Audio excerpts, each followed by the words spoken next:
Hello folks, it's Charlie in Westeros here, and welcome to my video on the real-life events that in all likelihood inspired, or at the very least bear a strong resemblance to the event in Game of Thrones and A Song of Ice and Fire, known as the Dance of the Dragons.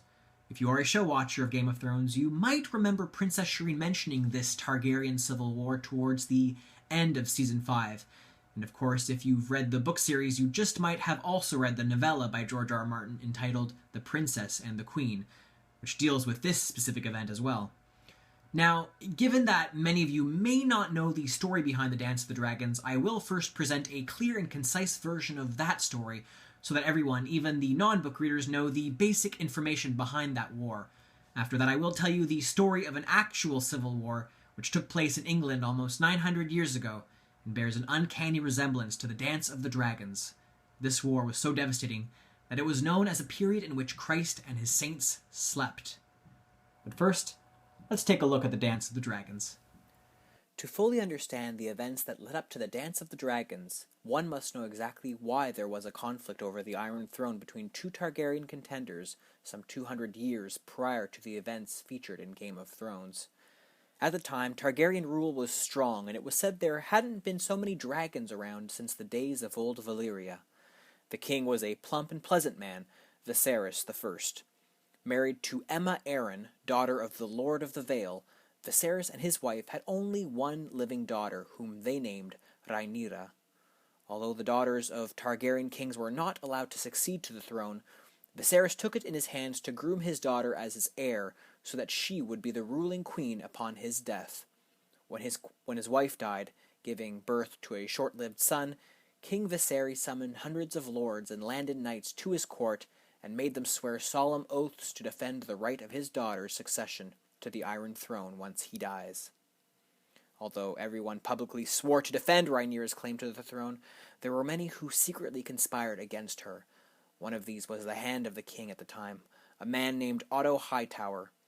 Although Otto's desires were irrelevant at first, his daughter, Alicent Hightower, ended up marrying King Viserys Targaryen, becoming his second wife. Although the king loved his new wife and his daughter equally, the two women gradually came to dislike one another. Things came to a head when the king's new wife succeeded in giving him a son named Aegon, among others, as well as a daughter, but in spite of this, Viserys stuck to his decision of making Rhaenyra his heir. Rhaenyra had been married twice and had 3 sons during her first marriage and 2 more from her second, which was a marriage to her uncle, the war-hungry Prince Daemon Targaryen. Everything in Westeros was peaceful until Rhaenyra's father passed away while she was on Dragonstone, and although she was meant to inherit the Iron Throne, things didn't go quite as planned.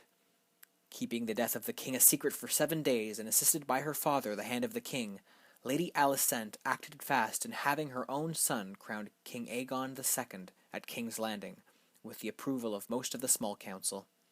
Enraged by this, Rhaenyra created her own council across the water at Dragonstone, and readied herself for war. Thus began the Dance of the Dragons. Now, I need to remind you folks that I am glossing over a lot of the background and intricate details of this conflict, but again, for the sake of comparison, I am sticking to the most essential pieces of information. What happened next was the beginning of 2 long years of civil war. Princess Rhaenyra's forces were known as the Blacks, and the new King Aegon's supporters were known as the Greens, because of the black colors Rhaenyra wore and the green colors Aegon's mother, Alicent, wore during a tourney many years prior.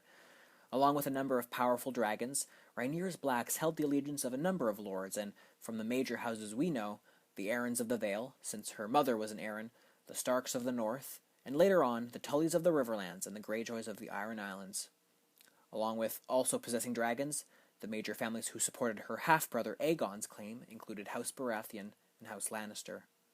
Tyrell bannermen were divided between the two, and the Tyrells themselves chose not to get involved in the conflict, and Dorne, of course, was not yet a part of the Seven Kingdoms at the time. During the ensuing war, both sides of the Targaryen divide lost much more than they had gained. By the time a year or so had passed, Rhaenyra had managed to claim King's Landing. At this point, however, she had already lost multiple family members, as well as her 2 eldest sons and their dragons. Aegon II, son of Alicent, equally counted many losses of his own, including his oldest son. Though Aegon escaped the capital when Rhaenyra invaded, His sister, who was also his wife, along with his mother, Otto Hightower, were left behind and imprisoned. If Rhaenyra's capture of King's Landing seems like a success, however, it was anything but that. Although those living in the capital at first welcomed her return as a ruler, things rapidly began to change as the city gates were filled with more and more heads each day, and taxes were drastically increased to fund the war. When Rhaenyra sat on the Iron Throne, many lords noted she cut herself upon it, creating a rumor that the throne itself had rejected her. Eventually, some of her close allies abandoned her in favor of Aegon. With many of her forces abandoning the capital, an enormous riot broke out in King's Landing. The chaos was so great that nobody was spared. As turmoil engulfed the city and all the dragons residing in the dragon pits were swarmed and eventually killed by the angry mob, Rhaenyra had no choice but to flee. Her stay at King's Landing lasted only half a year. Eventually, with many of her key supporters, including her warrior husband, dead, Rhaenyra made her way back to Dragonstone with one of her few remaining sons. Upon arrival, her half-brother, Aegon II, also badly beaten in the war, was there to greet her and fed her to his dragon, whilst her young son looked on in horror. Even though Rhaenyra was killed and her son was now in the custody of Aegon II, the struggle had nevertheless degenerated into a stalemate. Forces loyal to Rhaenyra's son and those loyal to Aegon split Westeros in half, and many other lords acted autonomously for all intents and purposes. Aegon himself had lost all of his children except for one daughter at this point. Returning to King's Landing and suddenly facing an army of approaching Stark and Tully forces, Aegon II refused to surrender, and as such he was poisoned by one of his advisors. As a result of the conflict, it was one of two of Rhaenyra's surviving sons, the boy who had witnessed her demise, and also named Aegon, who would go on to become King Aegon III, following the death of his uncle, Aegon II. And he now had the arduous task of repairing this broken kingdom. The Dance of the Dragons was a truly bloody affair and effectively saw many Targaryens dead, and also resulted in the death of almost all living dragons at the time. Given such a tumultuous series of events, it might be hard to believe, or might not be hard to believe, that there was a time period in English history that is so similar to this one that it was known as the Anarchy, and was just as devastating as the Dance of the Dragons. Events in early mid-12th century England start off in a very similar fashion to those of Westeros, just prior to the beginning of the Dance of the Dragons. At this time, King Henry I was the ruler of the country, and he had a son and a daughter. Although his son was slated to succeed him, the young prince died tragically in a shipwreck, and as a result, King Henry's daughter, Matilda, was groomed to be his heir. Just like Viserys I, Henry did remarry, but unlike the King of Westeros, his second marriage was a childless one. As a result, one would assume Matilda's claim to the throne would be undisputed. However, things aren't as simple as they seem. Just like Westeros, England at this time hadn't yet seen a woman rule as a monarch. Furthermore, female rights of inheritance were just as divisive as they were in the Seven Kingdoms. In spite of this, Henry made his court swear an oath of loyalty on Christmas in 1126 to his daughter, Matilda, as Queen of England, and her successors on his death. In spite of overt proclamations of loyalty, many were just as ambivalent towards Matilda becoming queen as those in Westeros were towards Rhaenyra. It should also be mentioned that just like Rhaenyra Targaryen, Matilda had married twice, and through her first marriage did not produce any children.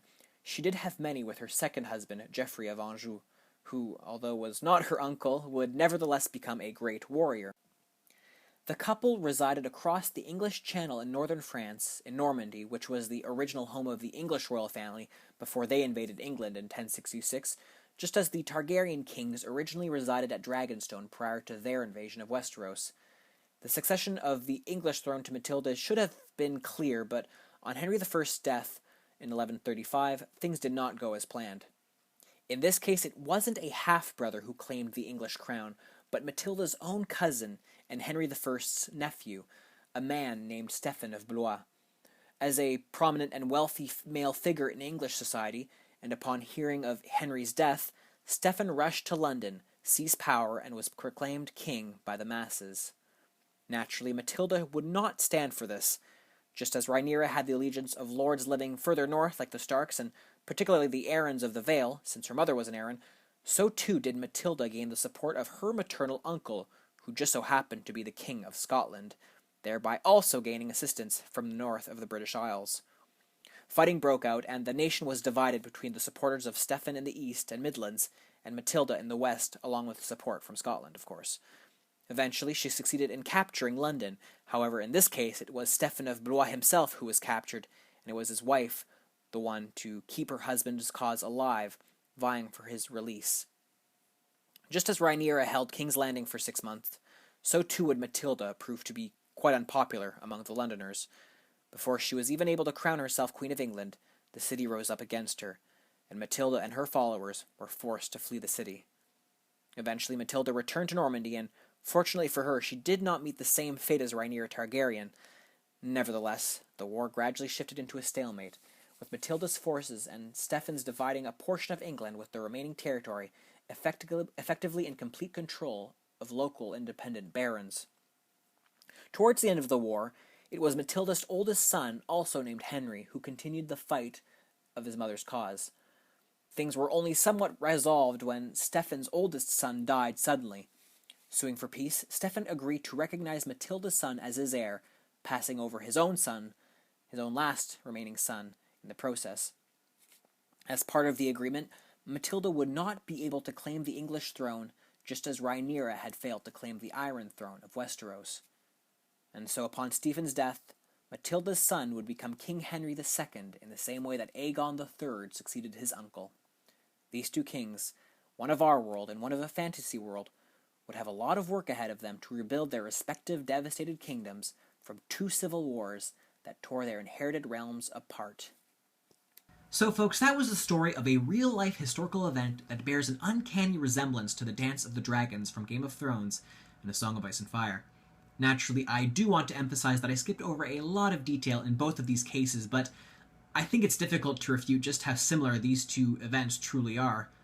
I will say, though, if George R. R. Martin was inspired by this English Civil War, he certainly did a great job of making it even more fantastical and amazing, if not even more bloody than the real one. But of course, I want to know what you folks think, if you agree with me on this. Do you think that the English Civil War and the Dance of the Dragons are similar, or do you think they are more different than they are similar? And what are your general thoughts on the Dance of the Dragons? Or if you have any other comments or questions, please leave them in the comment section below. As always, if you enjoyed this video, don't hesitate to like, share, and subscribe to my channel, as next time I will be presenting 4 more epic predictions for Season 6 of Game of Thrones. Anyway, that's all for now, folks. Thank you again for watching, and I will see you all next time. Peace.